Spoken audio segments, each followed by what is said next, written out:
365 Sports, the NFL Combine wrapped up, over 300 or so players. Eric Galko, OptimumScouting.com, right in the middle of it. This is his Easter, Christmas, all of the above. And he joins us on 365 Sports. Eric, thank you very much. Was there any particular theme or tone after it was over that kind of is something you thought you saw, not just certain 40s like Xavier Worthy, et cetera? Anything in particular that stood out? You know, I'm there obviously representing as the executive director of the East West Shrine Bowl and talking to teams about both Shrine Bowl guys as well as just overall is the offensive lineman. This is receiver. It's another great year at receiver. It's been that way, it feels like, for 3 or 4 years in a row now. But offensive line is a spot that I think teams are pleasantly surprised and excited to figure out who goes where. It's very fun to rank offensive linemen when teams need one, when there's a lot of good ones, a lot of really athletic ones versus the years that there's not that many guys. So teams trying to figure out how to stack those first 5 or 6 guys. And then they're also saying, hey, the 15th best offensive lineman might have been the 6th best guy last year. And how late can we get that guy? So I think teams are very excited to kind of dive in post-combine and say, look at all these great athletes, these great talented offensive line, tackle, guard, and center, and say, hey, how can we get this guy this early? How can we get this guy later on in the draft? And I think this will be an embarrassment to the teams who need offensive linemen. Eric, have you seen a little bit of a shift over in the way that, teams, the personnel that they send to the combine? A lot of teams just send scouts, and the coach and GM and owner or the stay back and do things. But the East-West Shrine game, the Senior Bowl, games like that are maybe more where the coaches can get kind of down in the mud and figure out who they like a little bit more? Yeah, I think coming to All-Star games has always been a little more welcoming, I think, for coaches and GMs. And it's a little more football-based versus, hey, if I like this offensive lineman, seeing him even in a pass rep drill or a one-on-one versus seeing him run a 40, run a 10-yard split or doing some of the offensive line drills. It's a little more conducive to being successful to evaluate guys at an all-star game, plus the access is there. And I think the NFL Combine, with people going a bit too one direction, people saying, oh, it's not worth it. Still valuable. I was there. Every GM's watching closely too. But I think we'll see teams kind of go back to watching the Combine and being there in person once they kind of, I think, update some of the drills and how to do things as well too. But still extremely valuable for NFL GMs and coaches to be there to see these guys, because for a lot of head coaches, they're just starting their college from evaluation after getting through free agency and the regular season. Eric, it was a big week. A lot of Longhorns there in Indianapolis, but Xavier Worthy with that 40 time, one of the big headlines. Everybody knew he was fast. Anybody who watched Xavier Worthy knew that the speed was his greatest weapon. But what does that mean to see a time like that for teams? And how is Xavier Worthy just viewed before and now post-combine in terms of what is a crowded group of talented wide receivers? Yeah, I think he was already in that kind of first-round discussion before this. And I think for Worthy, it's less about how fast he was. I think NFL teams that evaluate him correctly knew he was one of, if not the fastest players in his entire draft class, and certainly one of the fastest receivers in the draft. But what that number really does, it just kind of solidifies his uniqueness, right? Guys that are unique, not only special, we use all these different words, right? But like when a guy is unique, hey, I've maybe never seen that guy before, or seen only 1 or 2 times in my whole career as a scout or a head coach.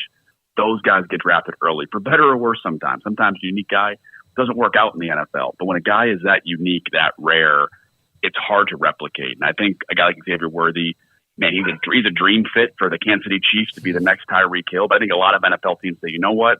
Even if he's just our wide receiver 2, that speed, just have him run go balls and play half field, you'll win a lot of games in the NFL. So I think his uniqueness now solidifies him not only as a first-round pick, but I think a lot of teams would say, man, I'd love to have that guy on our offense and just see what happens.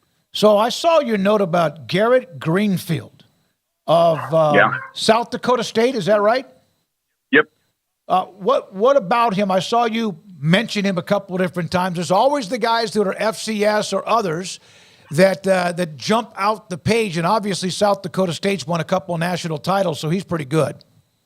Yeah, they have 2 offensive linemen this year that'll both likely be top 100 draft picks on the offensive line. Garrett Greenfield broke the vertical jump record for offensive linemen, north of 310, 315 pounds, 38.5-inch vert.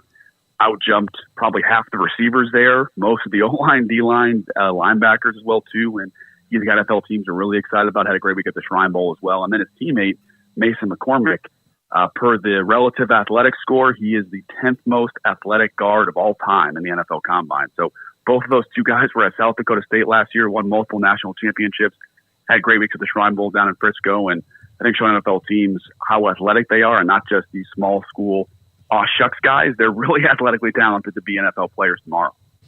Eric, how do you feel about the running backs in this year's draft? You guys had Isaac Guerrero at the Shrine Bowl, and he was, in a timeshare situation with Jawar Jordan, but a super athlete. He's kind of moved up after his combine workout, but this is kind of a weird position to peg because really there weren't, of the running backs in this draft, there weren't a whole heck of a lot of them there in Indianapolis.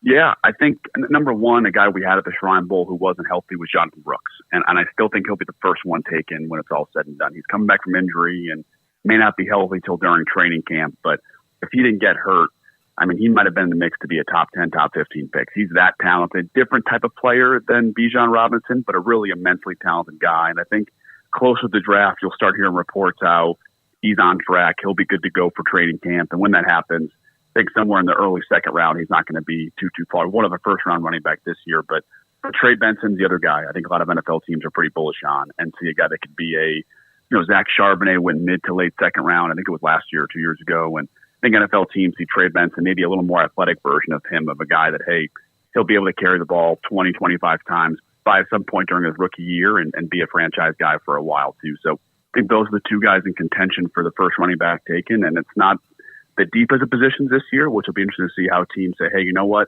maybe only 2 or 3 guys that could be starters, but there's a lot of guys like Guerrero or, some of the Dylan Lobby in New Hampshire might be more of a specialist guy. So I think this draft is much more loaded with running backs who can do 1 or 2 things really well, but only guys like Benson and Brooks who can do everything pretty well. Eric, a couple of questions about the quarterbacks. How many quarterbacks, in your opinion, are true first-round talents? Yeah, I think it's 4. I think it depends on what your scheme is, but Caleb and Drake will go 1-2, I'd imagine. I'd be pretty shocked if they don't go 1-2. And then Jaden Daniels and J.J. McCarthy. Me personally, I'd probably, scheme agnostic. I'd probably rather Jaden Daniels for a lot of reasons. But J.J. McCarthy is I've told teams, I think he's a more athletic version of a young peak Kirk Cousins, right? Where it can win you a lot of games and has made a lot of money in his NFL career. And I think people are too quick to say J.J. McCarthy's not good enough to be in that tier. But those 4 seem like the guys. And the question that I've talked to a lot of teams about is, okay, if you don't think a guy's one of those 4, is it worth taking a quarterback in the second or third round? Or is it worth just saying, hey, those guys are not top 100 picks? So there's a real possibility we see 4 quarterbacks in the top 5 or 6 picks, and then no more until maybe late in round 3.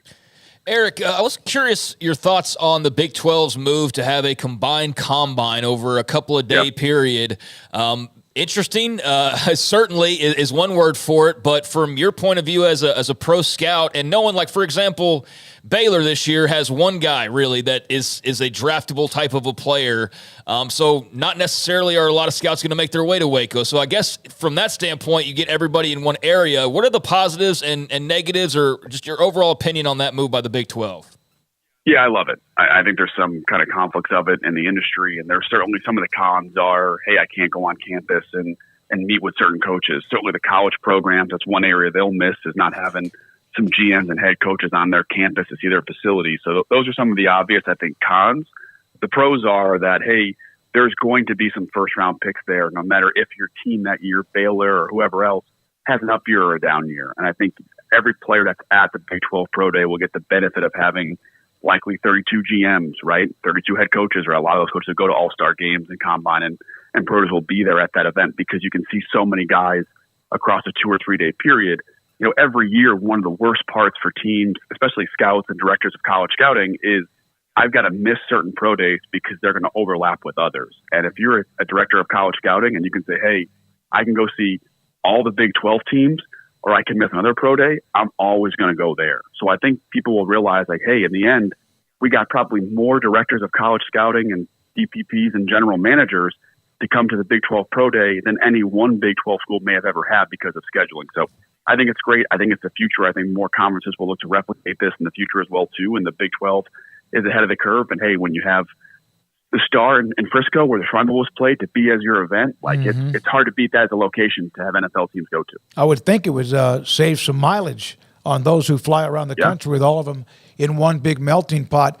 What quarterback, in your opinion, has it drives maybe a scout crazy, that at times dripping with talent and yet at times doesn't seem to get it?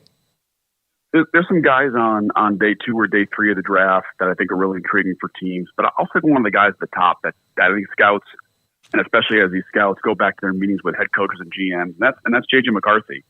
And the question one team brought up to me is saying, hey, I think J.J. McCarthy is really good. Would I trade up in the draft for him? And I think sometimes we lose fact of like, hey, taking a guy in the top 5 and trading up into the top 5 are kind of different things, right? If you're saying I like J.J. McCarthy, do I like him 2 firsts and 2 seconds worth? Because that's a different discussion altogether. But at the same time, if your franchise quarterback is at the guy, and I think teams scouting-wise across the board really like J.J. McCarthy. There's not many teams that don't think he's in that top tier of quarterbacks, and some teams think he's the second best quarterback in the draft. Some teams say, hey, I take him over all these guys from safeness. So there's some really love for J.J. McCarthy, but he's probably not going to go 1 or 2, and it looks like the 3rd, 4th, 5th pick will likely be at least 2 quarterbacks. So the question is going to be, hey, if I trade up for J.J. McCarthy, is that going to be worth it? And I think it's a question NFL teams are asking right now, and I think people don't realize that it's easy to say, oh, the Vikings will go up there or the Broncos will go up there too. Okay, that's great, but are they going to give up all the picks to go up there and get that guy? So we've seen what happens with Trey Lance and other teams that trade up for quarterbacks, and I think that's the question a lot of NFL teams who need a quarterback are going to ask themselves in the build-up to the draft. Eric, the Cowboys pick at 24. They have needs at running back, wide receiver. Offensive line is obviously pretty big now with Tyron Smith likely walking when free agency starts. At 24, what do you think the best move for them is? Yeah, I think they're going to get a really good offensive lineman.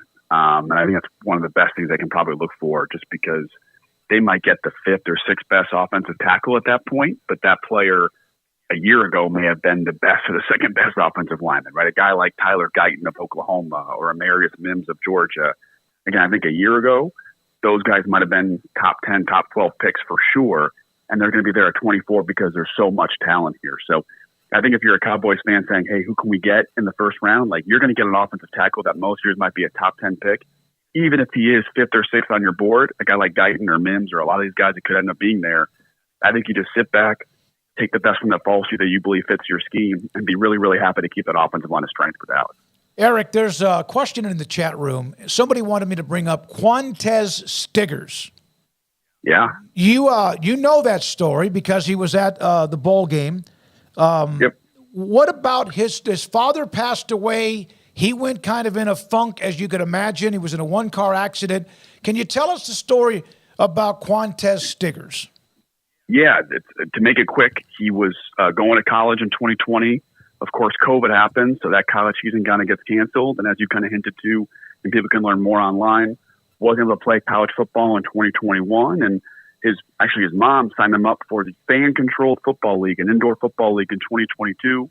Goes out there, plays professional football. That kind of extinguishes his ability to play college football.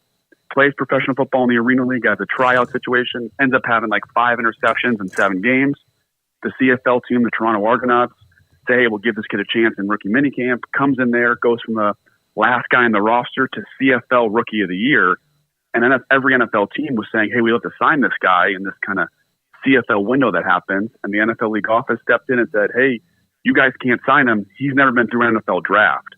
That's why a guy that's playing in the Toronto Argonauts in the CFL just a year ago is draft eligible because he's never gone through a draft at any point in his NFL or college career. So he came to the Shrine Bowl and showed NFL teams that, hey, being a pro for a year really shaped who he is as a person. He's incredibly mature.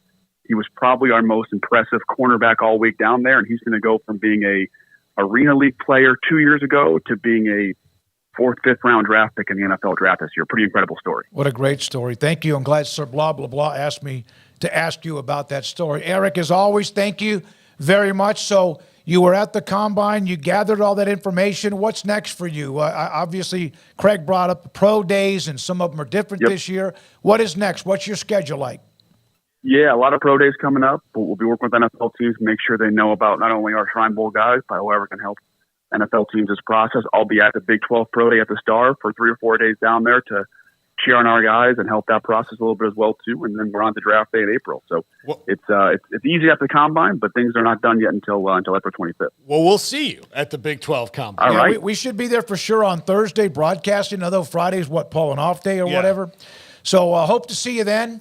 Thank you very much, Eric. It's always great to have you on the show when it comes to the NFL draft. Appreciate your time. Eric Galko, Optimum Scouting Analyst, and also a part of the East-West Shrine Game as well. When we come back later in the